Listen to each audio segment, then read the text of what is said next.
Hey guys, thanks for tuning in. So this is my first video all about keto. So I'm sure if you're here, you know that I've been doing the keto diet for roughly 11 months. I started April 1st, 2018, and I've since then lost around 52 pounds, so I'm super excited.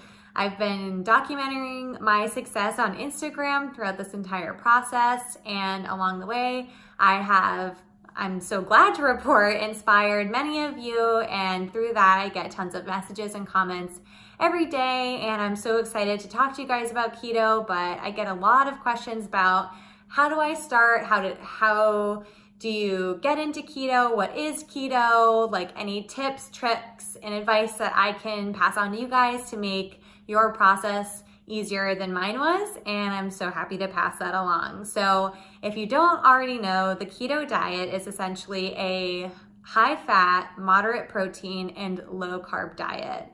Emphasis on low carb. I didn't say no carb. So that is one thing that I constantly hear all the time is, how can you live without carbs?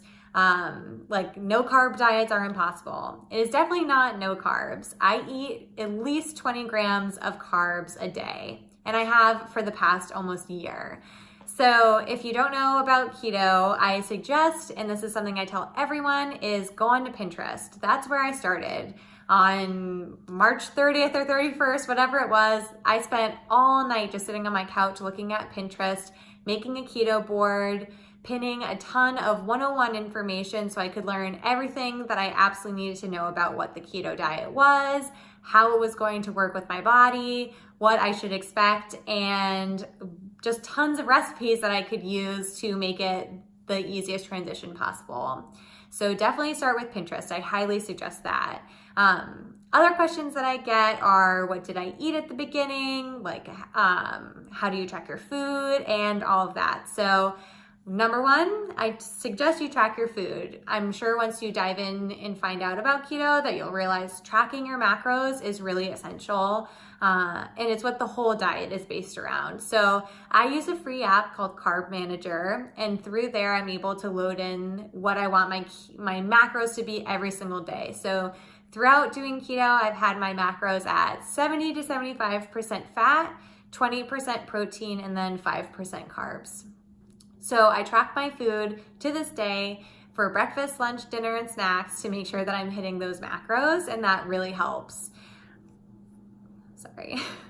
The other great thing about Pinterest is that you can find recipe swaps. So when you're starting out with keto, just finding the swaps for meals that you already eat and enjoy is really key, and Pinterest is great for that. So I used to eat a ton of spaghetti and meatballs, so now I eat meatballs and zoodles or spaghetti squash or some other type of alternative, and I was able to find all of that on Pinterest.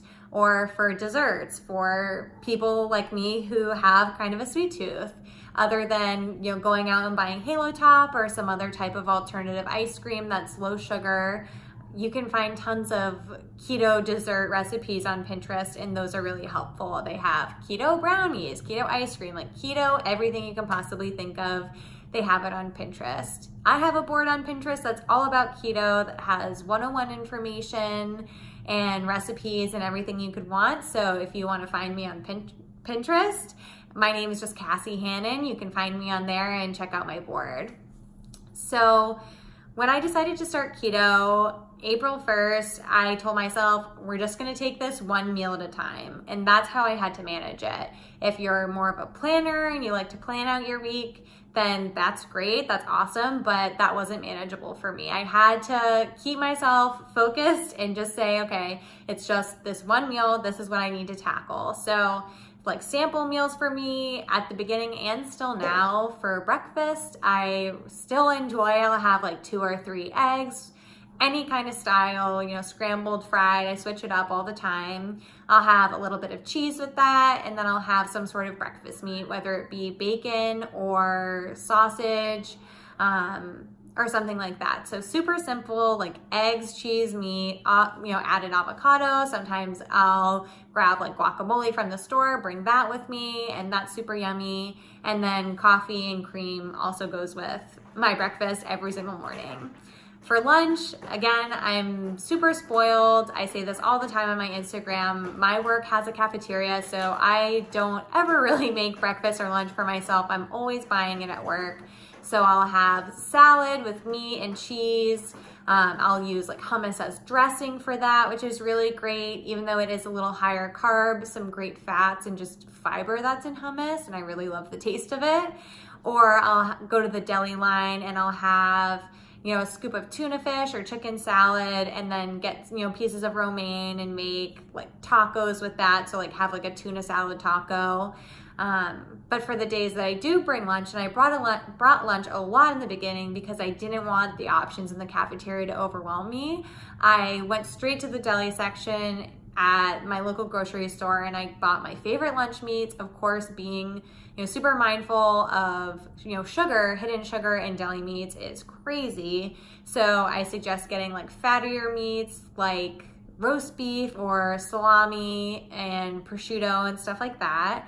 And I would get that and mozzarella cheese, and I would make just meat and cheese roll-ups for lunch. And that was delicious, super easy, and super keto friendly. It always helped me hit my macros. And then for dinner, Kyle and I keep it really simple. Like I said, I used to eat pasta and meatballs all the time, and now we have either meat sauce and zoodles or meatballs and zoodles, or we'll do a meat and a roasted or steamed and buttered veggie. So we'll do like steak with broccoli that's either been steamed and then tossed in butter, or we'll have, you know, chicken with roasted veggies like roasted Brussels sprouts or something like that. Like nothing crazy, you know, and not small quantities either. Like you can still have a, you know, big meal that makes you feel full while doing keto. It's not about starving yourself by any means. It's definitely eating foods that keep you fuller longer. So indulging in those fats, like have avocado as one of your sides instead of rice. Doing swaps like that with healthy fats has been key. And again, look for Pinterest for swaps for things that you already enjoy and how to sneak in healthy fats in your diet. Another one of our favorite dinners, I would say we have probably 1 or 2 nights a week, would be just taco bowls. So taco bowls are great for getting both protein and fat into your diet. You can do a base of, you know, ground beef, bison, or pork. You know, put your taco seasoning. Trader Joe's has an amazing, really low carb taco seasoning that I really recommend. But then you can add in all of your healthy fats. You can add in, you know, shredded cheese. You can do sour cream. You can add in guacamole or just, you know, plain avocado. And then, you know, get your veggies in, put some lettuce, tomato, onion, whatever things that you like on there, mix it all together. And that's an amazingly balanced keto meal. Other tips that I can give you guys. So other than, you know, keeping your eating on point, staying on track with, you know, actually tracking your food, I would say don't let yourself get food FOMO. So food FOMO is so real.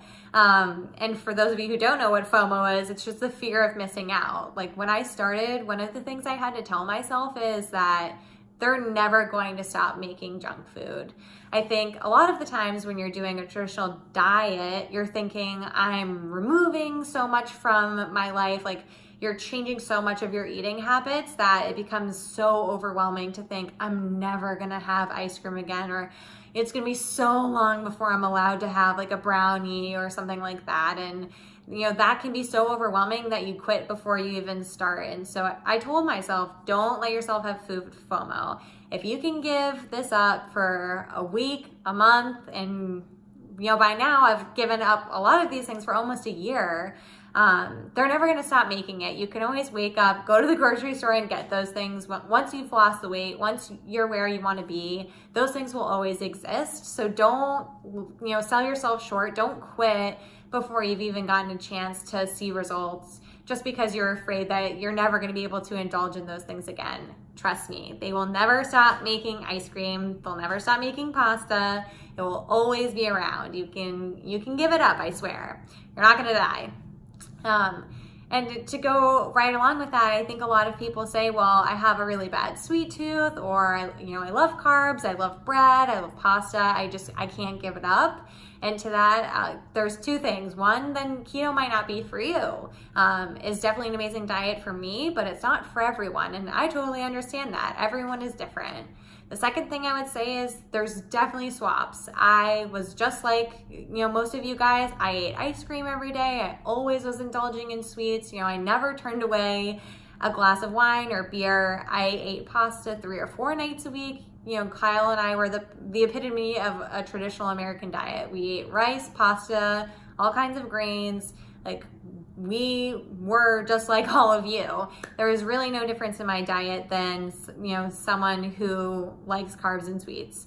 So again, food FOMO, don't let yourself get overwhelmed to think that you can't even do it before you start. But again, look at Pinterest and see what kind of swaps there are for food that you currently love. Like for ice cream, there's Halo Top, Breyers makes a carb smart ice cream that I have in my fridge.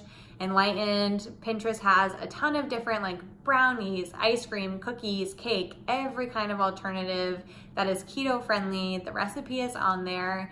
As long as you're willing to make it and go out and buy the ingredients, you can definitely still have sweets and treats and carbs and still enjoy your life, do the keto diet and lose weight and be happy.